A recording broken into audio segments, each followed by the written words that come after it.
These Rwandans have gathered for a Gacaca, which should help close a horrific chapter in their history and accelerate national reconciliation.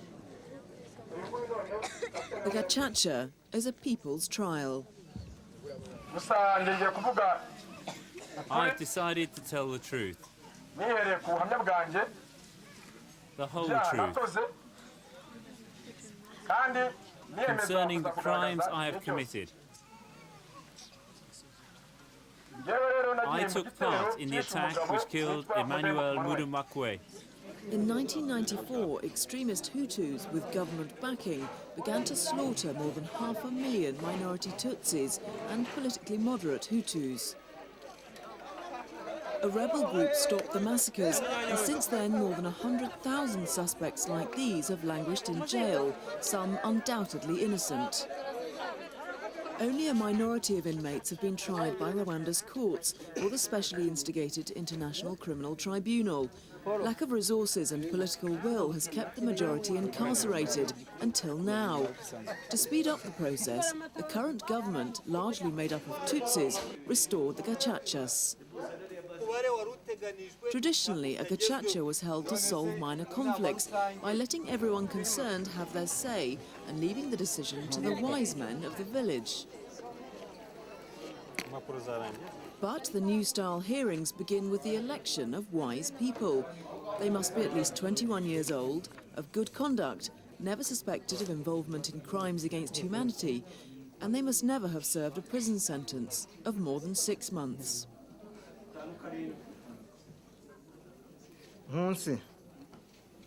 There has been no shortage of volunteers for the estimated 260,000 unpaid positions available. I, Cecile Mukamusoni, in the name of the Lord Almighty, swear to my country that I will fulfill my role respecting the law, that I will always be impartial, that I will always search for the truth, and do what I can for justice to prevail.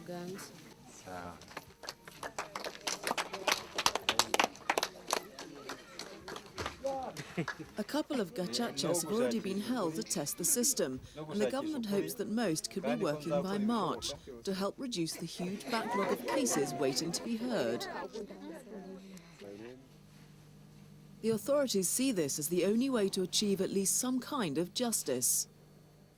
Since 1994, during the genocide, everybody knew what was happening. Everything was done in broad daylight, with the agreement of the authorities. After the war, people would even talk about what had happened while drinking with friends. So we're asking the people of this country, who saw everything and who sometimes participated, to help us find a solution and tell the truth. These prisoners are being taken to a Gacaca in the village of Runda.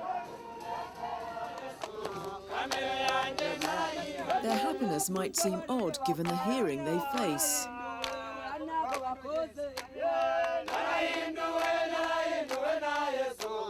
But there is a reason for their high spirits.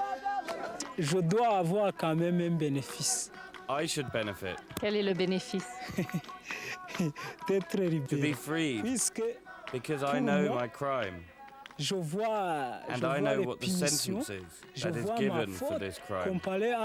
Comparé aux punitions données à cette faute, je vois que and I believe that when the Gacaca starts, I should be freed right away. I have already been in prison for 5 years.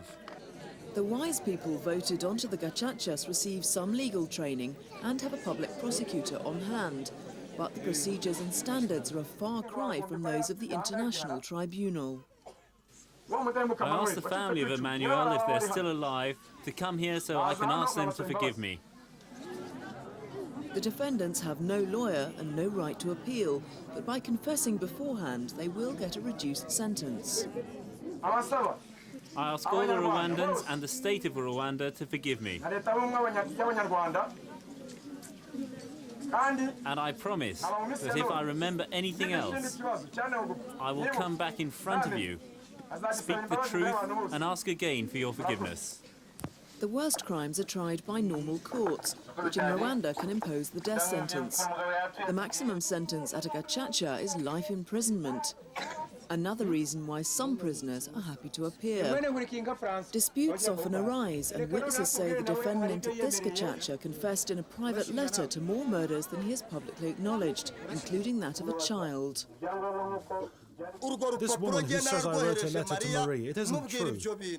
She's trying to discredit me. Just ask Marie. Ask her to show this letter which I supposedly wrote from my prison cell. If this letter exists, then yes, I'll be guilty. The existence of such a letter could mean a life sentence rather than freedom. You're really mean. You remember when Bankira was lying covered in blood? You were laughing.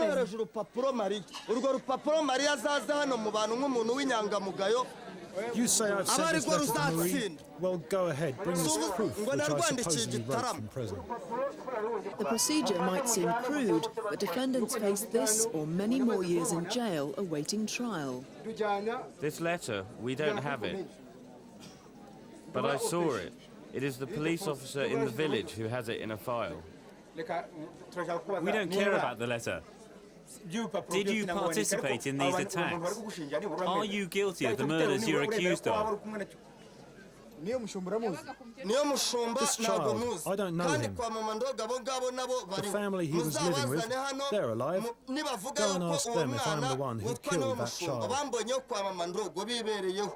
They're alive. They should tell the truth.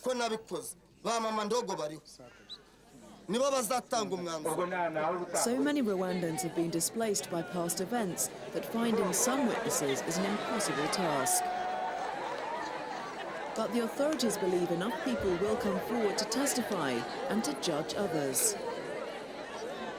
Estimates for the number killed in Rwanda in 1994 vary, but the figure is probably between 500,000 and 800,000 men, women and children, beaten, hacked to death with machetes, or drowned.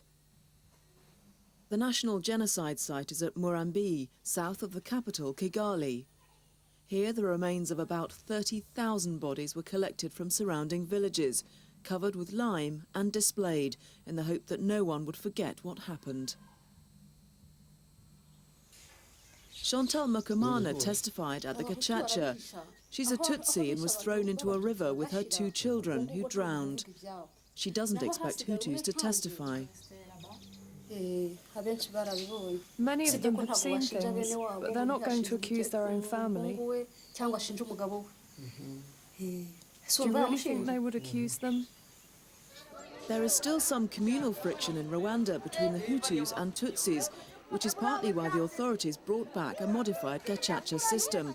But even this attempt at achieving justice and boosting national reconciliation is seen by some Rwandans, notably Hutus, as suspicious. Inzira nziza